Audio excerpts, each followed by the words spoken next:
What's happening, people? Dan Lawless here for West Ham Fan TV, and this video is sponsored by OneFootball. OneFootball's app allows you to keep up to date with all of the news, goals, and stats. So you can track everything, especially with people like me who have a really poor memory. As you may see, if you go and check Sammy's video on his channel that we done, I really couldn't remember some of the results and fixtures over the years. So go and check the app, download it in the link in the description below, and then you can find out some of the history between West Ham and Fulham. So getting into it now, I have got Sammy, as I mentioned, from the Fulhamish pod and YouTube channel here, and we're doing a opposition preview. Go and check out the one that we've done on his channel. Really good talk about the sort of West Ham side, if you want to see the West Ham side of things. Now it's all about Fulham. I'm going to grill you about Fulham, Sammy. Thanks for coming on, mate. Pleasure. Always a pleasure to be part of your channel again. Yeah, it's good. I think I've met you a couple of times previously. Obviously, there was the one time we was on TalkSport together before the start of the season, as you said. Both had massive transfer windows.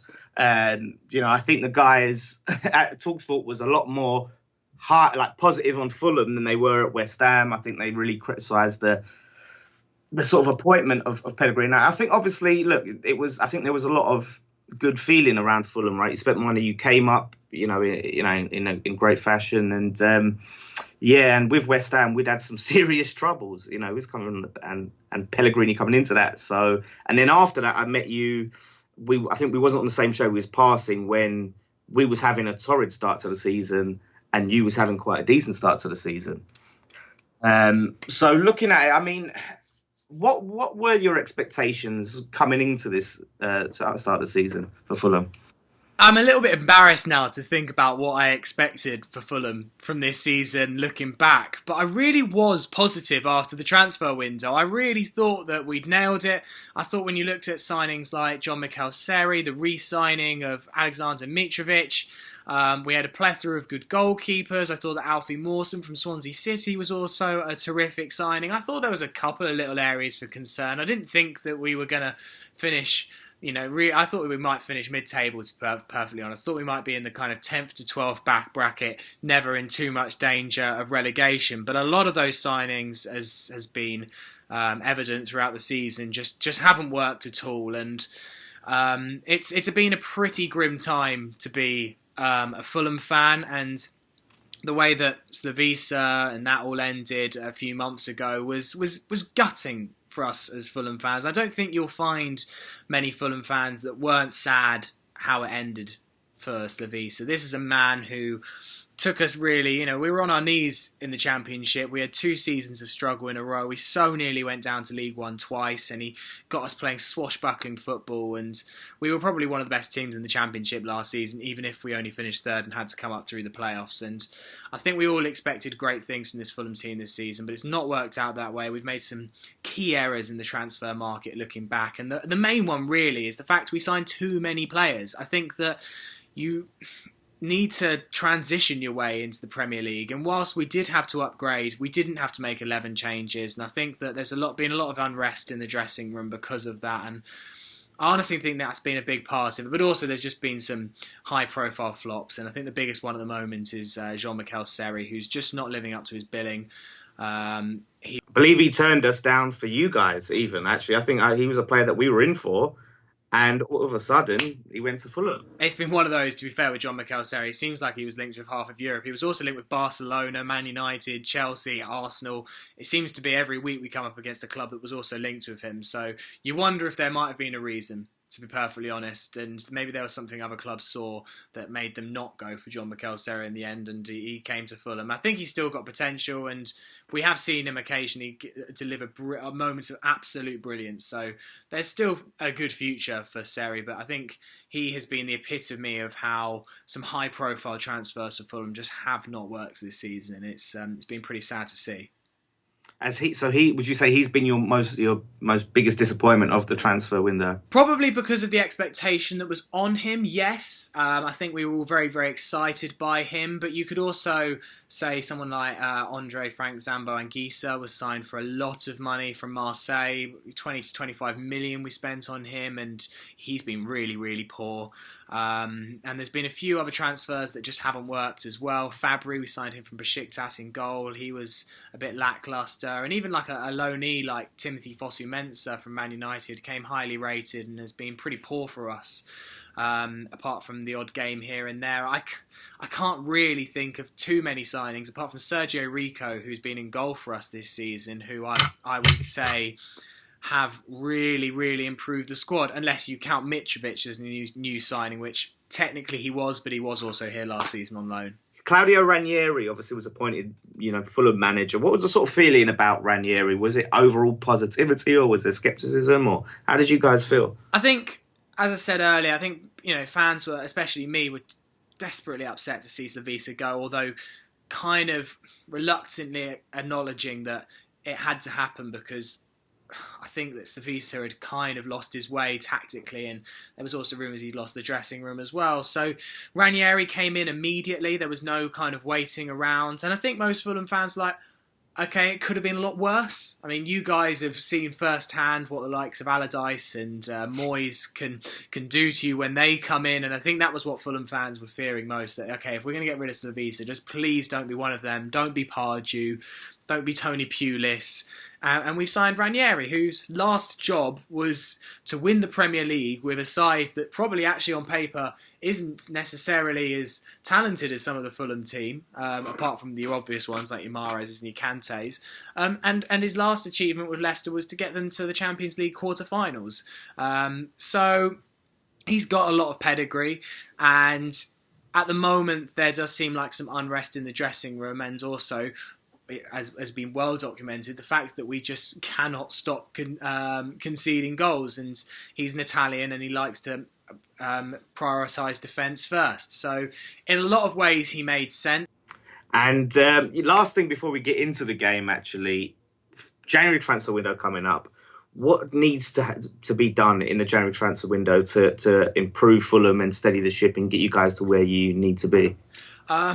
It's difficult, January. I mean, if you wanted to break it down, yes, we need a lot more reinforcement in defence. We're still kind of not really figured out the centre-back problem. Right-back has also been a problem ever since Ryan Fredericks left, really. I think we've missed him a lot more than we thought we would when he left in the summer.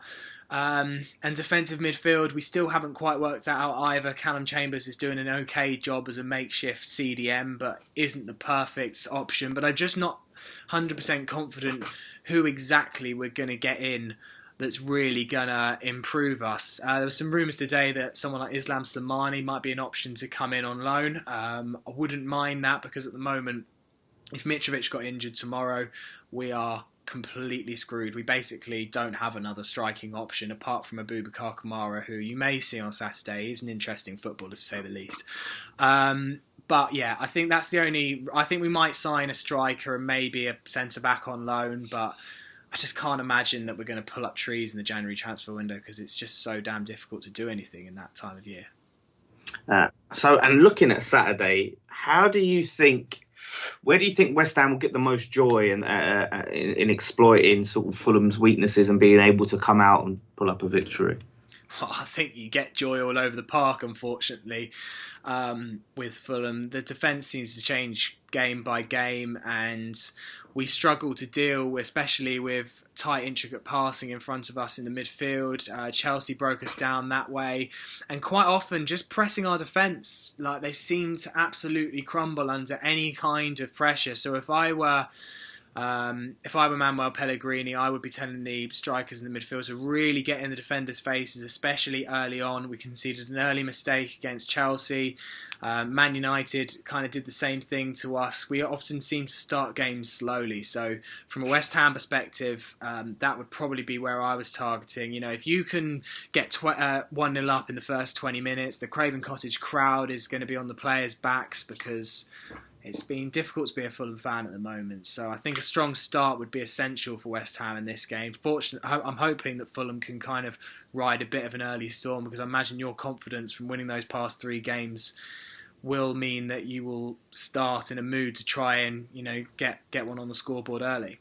And who is a West Ham player that you're particularly worried about? Obviously, Anatovic is injured. which is fortunate for you guys. But who else would you say you're sort of concerned about? I love Arnautovic, and I'm fairly glad from a Fulham perspective, though I won't be seeing too much of him if I'm from what I'm led to believe on Saturday. I've been massively impressed with Felipe Anderson. What a player he is. I also quite like Yarmolenko. He really offers you guys something different going forward. I thought he was particularly impressive in that Man United game where you won, if I'm not mistaken. So yeah, I've been impressed with him, but also the two centre backs that you mentioned earlier, Balbuena and Diop. They've come in and really added some solidity to this West Ham side, which is what you expect a Manuel Pellegrini team to do. You expect them to have some defensive know-how, and that was always going to take time to implement at West Ham. But especially Diop, for a 21-year-old to be quite so assured at centre back is magnificent, and Fabianski in goal always seems to do a bit of a job for you as well. Saved an important penalty midweek against Cardiff a little while ago. So I'm massively impressed with West Ham. I was surprised how poorly you started, but it seems now like you're getting the results that your spending kind of warrants, and I never thought you were in any danger of going down, and I still don't. I wouldn't be surprised if you had another bad run of form at some point, because it's kind of inevitable in this league. But I don't think you're going to be anywhere near the bottom three, and I count teams like Wolves and potentially Brighton in that kind of category as well. You're not going to be getting into the Europa League, but equally, I just don't think you're going to be anywhere near our dogfight. I think Southampton, I think Crystal Palace, I think Newcastle, and then the obvious ones, Cardiff and Huddersfield, are going to be in the relegation mix, and Burnley, who look shocking as well. But I just don't think you guys are going to be in that mix at all. Which was my target for the season, not be involved in the relegation fight for the first season of Pellegrini. Before I press you for a prediction, can you just give me like two players that West Ham should be worried about on Saturday?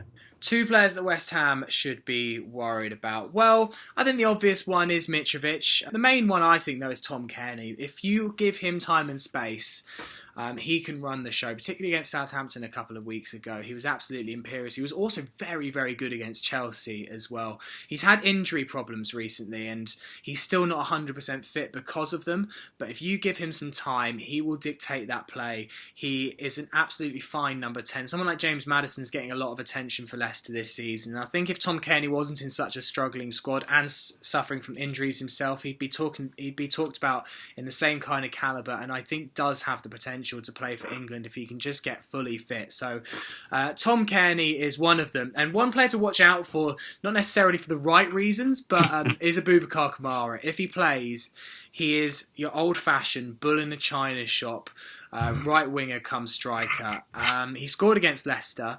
He can turn from the sublime to the ridiculous within seconds, and he's a very, very interesting player. So direct, but just got raw power, raw pace. Think a bit like Adama Traore without quite the skill, and you're kind of there with Kamara. So if he plays, he's definitely a one to watch out for, and whoever plays left back for you on Saturday will have their hands full. And one final question. Is it time to bring the Michael Jackson statue back? Never time to bring the Michael Jackson statue back. That was the best thing that our chairman's done since he arrived, was get rid of that abomination. That's why you got relegated, apparently. Well, it's been a bit of a curse. I know there's the curse, but I don't care.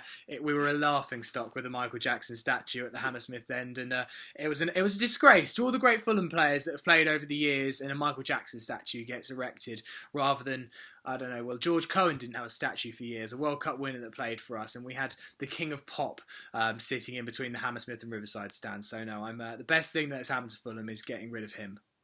Rather ugly statue as well. Well, thanks for coming on, Sammy. It's been a pleasure to have you. Obviously, like I said, apart from Saturday, I wish you luck for the rest of the season. Like I said, it's good to have London Club up. I'm not going to be able to get to go Saturday, but I want the opportunity to be able to come down to Craven Cottage next season, hopefully. So we'll see. Don't forget to subscribe to Sammy's channel, the Fulhamish YouTube channel, and check out the Fulhamish pod. Whether you're a Fulham fan or not, I personally love to hear from other fans talk about their club. Much better than listening to things like Match of the Day, as you guys may have heard me talk about, where they'll spend about 20 seconds on your club unless you're in the top six. And No analysis. So yeah, I'll be definitely checking it out. And we'll speak to you again soon, Sammy, when you guys come down to our neck of the woods. 100%. Speak later.